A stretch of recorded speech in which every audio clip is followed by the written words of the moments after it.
Welcome back, welcome back. Hope you guys doing alright. I think I am. Either way, I'm still alive, so the fuck, you gotta be okay.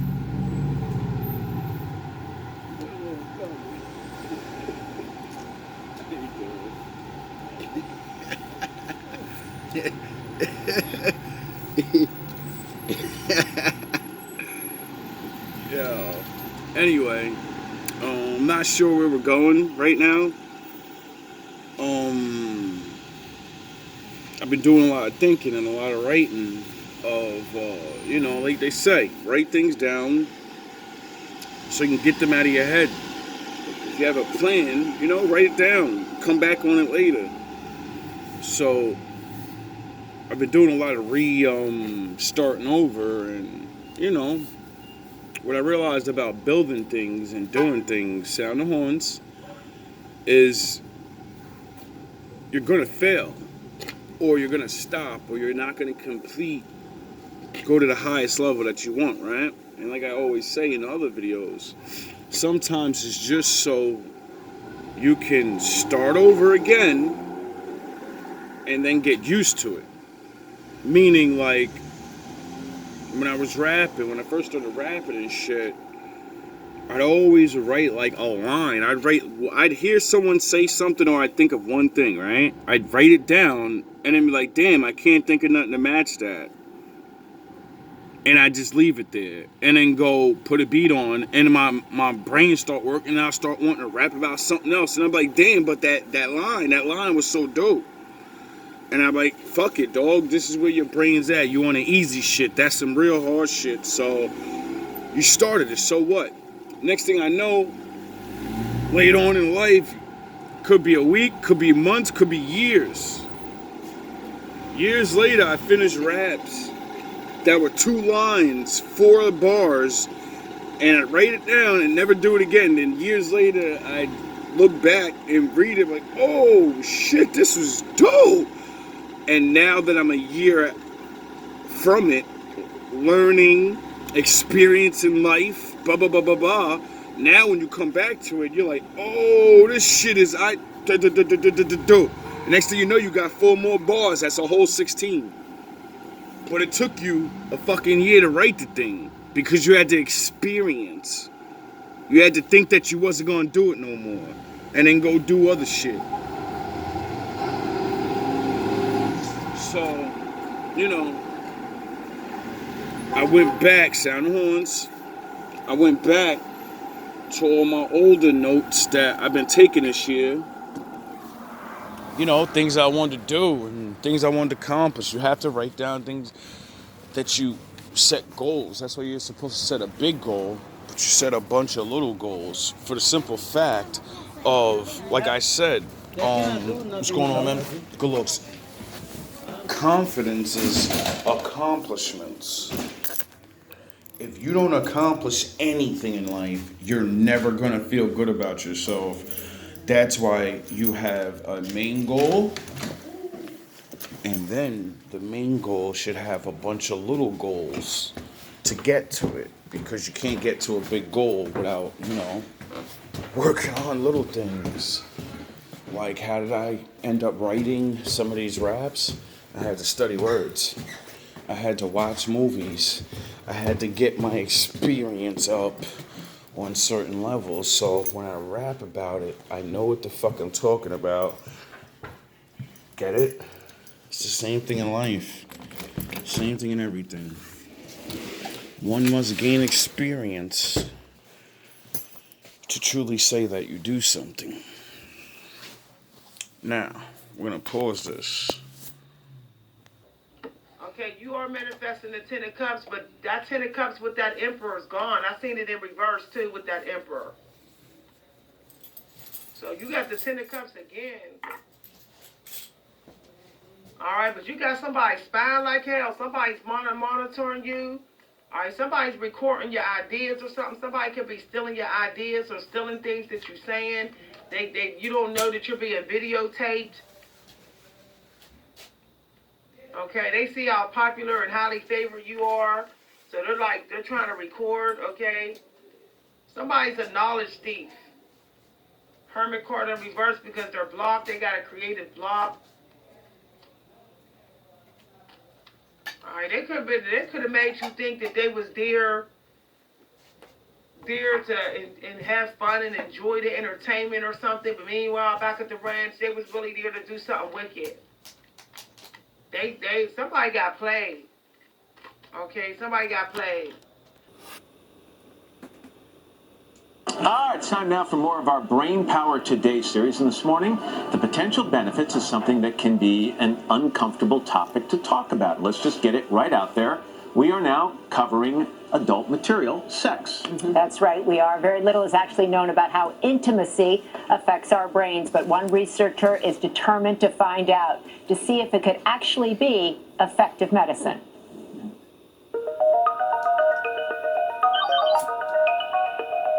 This is no ordinary brain study. I'm curious, but I'm also slightly embarrassed. So, are you?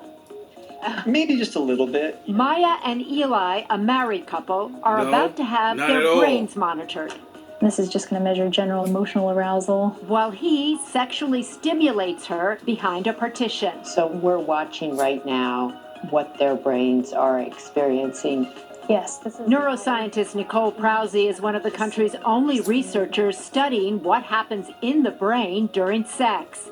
Her goal? To unlock its potential benefits to our physical and mental health. Do you one day think it's possible that you would go into your doctor?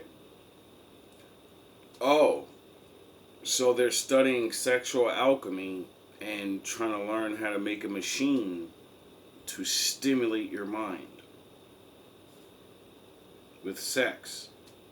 Office, and they would prescribe sexual stimulation as opposed to a pill. Doctors may absolutely be prescribing sexual arousal or self-stimulation at some point. In her new study of more than 150 couples, subjects first get a battery of tests to evaluate their mental health and cognitive abilities. Then each couple is wired up and moves to a private space where the woman is sexually stimulated as Prause tracks their brain waves and vital signs. You're looking at how this might help you to focus, reduce your anxiety. Absolutely. We've already seen data that people who are highly sexually aroused, they don't experience pain as much. If you had headache problems, you may not need to go in for biofeedback. You could use sexual stimulation instead. Did you know that? Did you know you can have sex with your woman and stop that migraine she keeps having? You know, from stress of life and, you know, her spirit being broken. Part of a groundbreaking study about sex in the brain. What made you interested in being a part of that? Bill, time. Sexuality in relationships is one of the most highly marked, highly scored parts of our lives. This thing that we've experientially done as a practice, we get to see now how it scientifically maps out. Also under study? Oh. So, like I always say, if they're studying that, right? Science, because that's what everybody likes to believe, those are your priests. But they only find out things that my father already said and told his priests. How to improve sex drive. Across all ages, approximately 36% of people report low libido. And while most people think that this is because of a hormone imbalance, we know that it's the brain that's driving these sexual problems. Oh. So 30% of people in the United States' brains are fucked up and they can't have good sex. It's a good thing to know. One possible cure? Transcranial magnetic stimulation. Pulses of safe magnetic energy to the brain. It's currently approved to treat migraines and depression. And in a recently published study, Prause found subjects who got one form of TMS had better sexual responses. Now she's... That's interesting. She's using the power of magnetism. You know, because your brain has electrical waves and stuff. So she built a machine, it looks like, that she puts on your head And it probably, you know, stimulates your brain because of the electricity in there. And I keep telling you, this is a fucking computer. And the environment, the way you're raised, and the things you put in your mouth affect your computer. And it seems like there's a growing number on people that don't even know what sex is for or how to use it. They just think it's jump on a girl or jump on a man and, you know, animal lust. But there's other levels. And we're not talking lovemaking. Oh yeah, I think I keep saying that shit. Developing a headset that could be worn at home to help you get in the mood. If you see your partner who you love, but you're tired and it doesn't always come online, like this could help your brain kind of come back online a little bit. Sex as medicine. Using what our body can do. Oh, she's basically saying you've been with somebody for a real long time and you're not attracted to them anymore. You can use this machine and they'll be more attractive. With intimate touch to improve our general health. It could be the next chapter in the sexual revolution. All the couples in Prowse's new study use a unique practice that combines sexual stimulation with meditation. If found to have health benefits one day. Oh, you gotta meditate before you gotta get onto that. You gotta calm your mind. That's sort of like the, you know, when I tell y'all and I put the videos up with the meditations and shit and the alpha fucking informations, I'm the fucking greatest and I'll break through the walls and I'm God to you niggas. And yeah, it's called get your fucking brainwaves right, that you're something. Preparing you for, you know, life.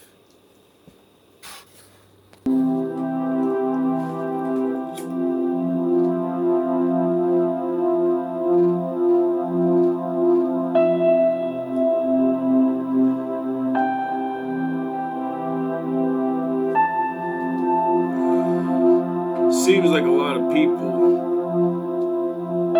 are going through a lot of things.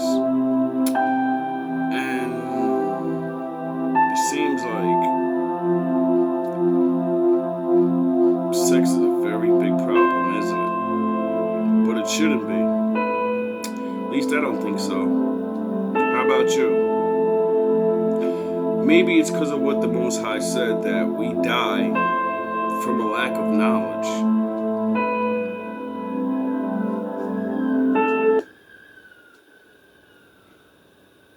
Sound the horns. Her hide her sex routine, etc. Especially the women who have become pregnant 1 to 2 times and have become mother. Their canal tube is bigger than unmarried girls, and they can take longer and bigger penis in them. They can take 6 inch to 8 inches penis easily. On the other hand, virgin girls can take only 2 inch to 2.5 inches long penis before being hot, and as soon as they become hot and their less increases, their tube size also increases, then they can take 5 inches long penis easily. That is why foreplay is very important and plays a very important role in sex, as it helps the couple to come in lust so they can then enjoy sex at its fullest. Without foreplay, especially the virgin girls feel a lot of pain and they cannot even enjoy sex and tries to avoid sex. Okay, for those that, you know, don't understand what that means is, women that have babies, obviously they're, you know, pushing it out of them, so it's going to open up their vaginal canal, thus making room for larger men, right? But before she has that baby, not all the time, we all know that, you know, we know them. We've been in high school. Majority of women, it's saying that they don't need that to be satisfied. Now do you understand why Satan convinced a bunch of little guys and little girls to have babies early? See, women, I'm not trying to make fun of you or condemn you to a life of whatever. I'm trying to show you that the world has been set up a certain way so people would have problems. And it's not set up maybe directly that way. people try things. They want to live a new lifestyle. They want to throw my father's rules away. So, you know, we all have the free will thing. Now, so that means to me, when I use my Batman brain, if less women were having sex at a young age like they're supposed to, and, you know, learning thyself and learning this world and learning what a good man is, then we wouldn't have a bunch of, you know, sex-crazed adult women talking about I need a foot long. Is the big penis crave only due to the sexual nature of our fucking parents and their parents before them, because they started, you know, fucking earlier and earlier in the, you know, the 60s and the 30s and all that, right? If they didn't make their mistakes and push this shit by doing it, would we have made our mistakes? And then, because they didn't know this shit back then, they didn't have YouTube, so, you know, our parents didn't know what the fuck they were doing. You see why it's not a blame game? You see why it's they didn't know and now you do, so you're better than them. Not to be better and smarter. No, now I know, and now I'm gonna do something about this. Now, that lets me know. Now I understand why my father says wait. Because not only, you know, you're blowing your chance to get a husband, because, you know, men like to mold their women to them. Why do you think it comes closed up? So when you pick the man you're going to be with, you're molded to him. If he knows how to actually have sex and not just be, you know, a dog in heat, well then, you know, you're going to stay together a lot longer, because no other key's going to fit your lock. Our thoughts, feelings, and overall mental health play a large part in how we experience sex. Mental health and sex are strongly connected in many fascinating ways. For example, the brain releases the neurotransmitters dopamine, serotonin, and oxytocin during sex. Now, how I keep explaining to you is my father made our bodies like a computer. And your brain is a drug factory. When you do things, your drug factory opens up. You're not happy because you do the thing you like doing. The thing you like doing unlocks your dopamine and all these other things that stimulate you to feel happy, right? Now, they didn't teach us to regulate that.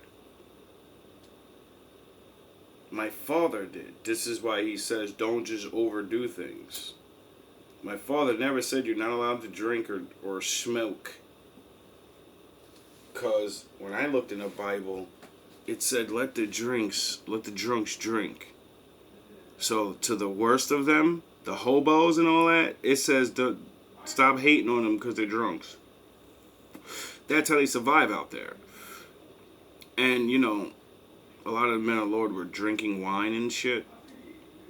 So, and then the Lord told Adam, everything with a seed in it is yours. And you do whatever the fuck you want with it. But remember the rules. Don't be a drunkard. Don't be a fucking loser.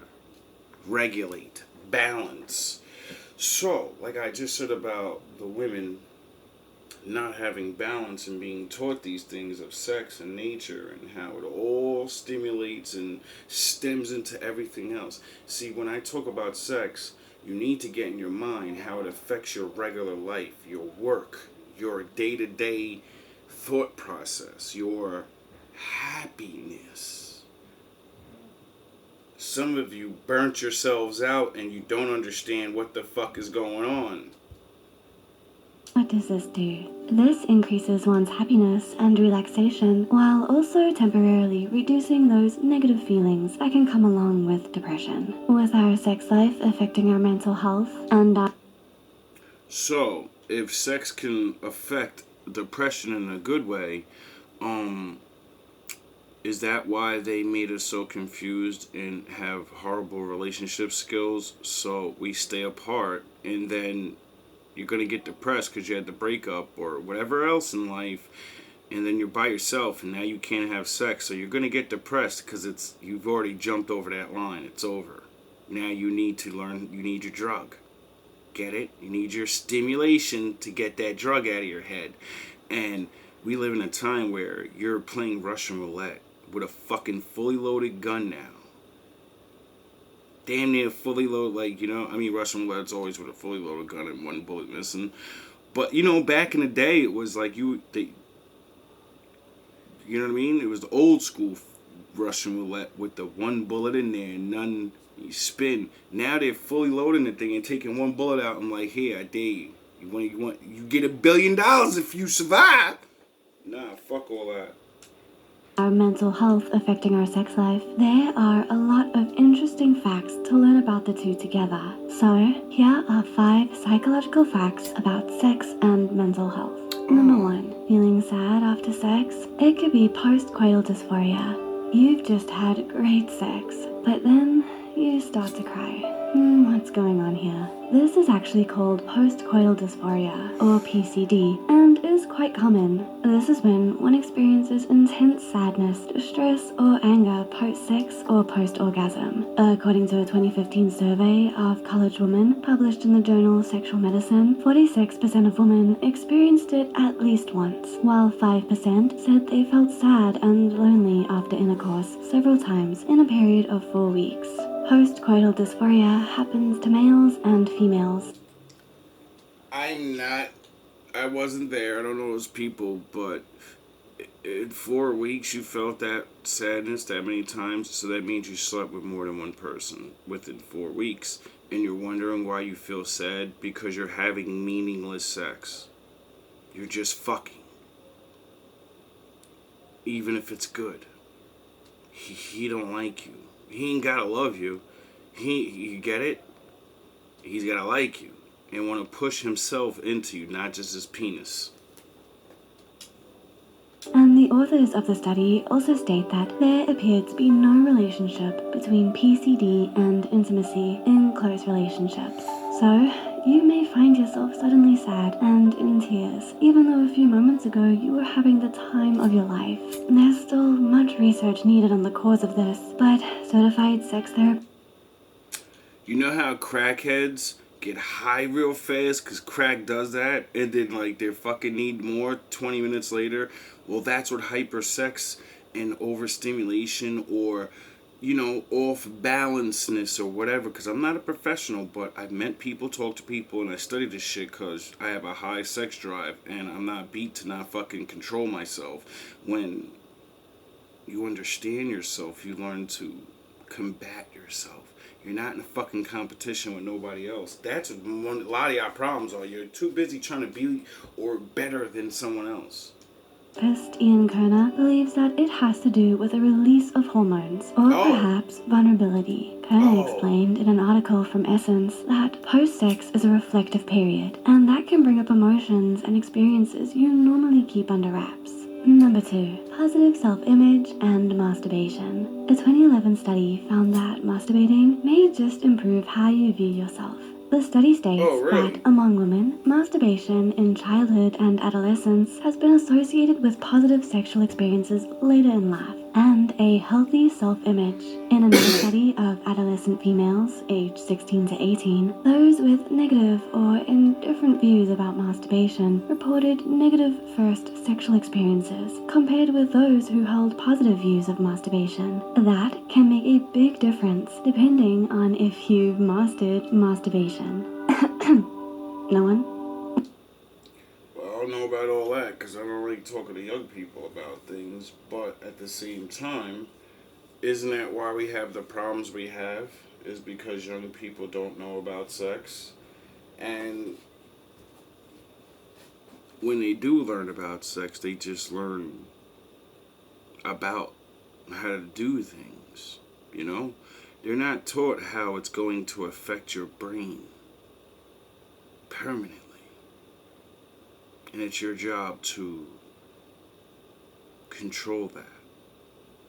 Because if you don't, you know, you'll be like the rest of us adults trying to figure it the fuck out.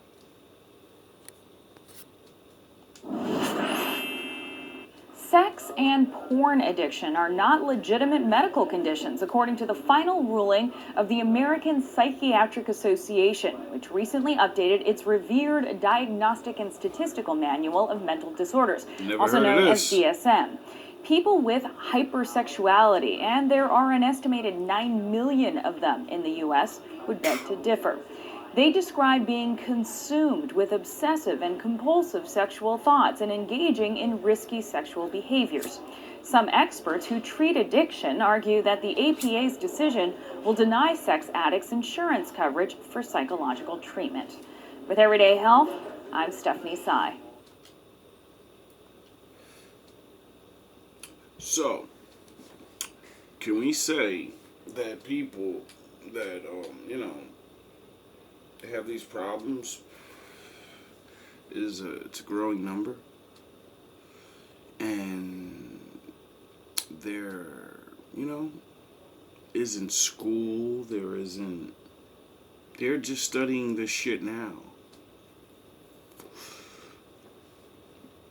So there's no masters, even though there should be. Where does that leave, you know, people? See, as a man of God, and growing up in situations and places that I did, and viewing things and studying and learning like anybody else by living, I noticed that there's no talking about sex and facing these succubus spirits and the Lilith and the fucking... They'll just tell you about it, but nobody talks about it. There's no class, there's no training. It always made me wonder why. And, you know, so I studied. Started to learn myself. Started to learn about things. Just as I learn about the Bible, the science, the regular average Joe stuff. From the regular average Joe to the scholar to the therapist. You can learn a lot by listening. We're all students, and we all could be teachers. We all talk to somebody and pass knowledge on. That's what a teacher is. All love, all praise to my Father.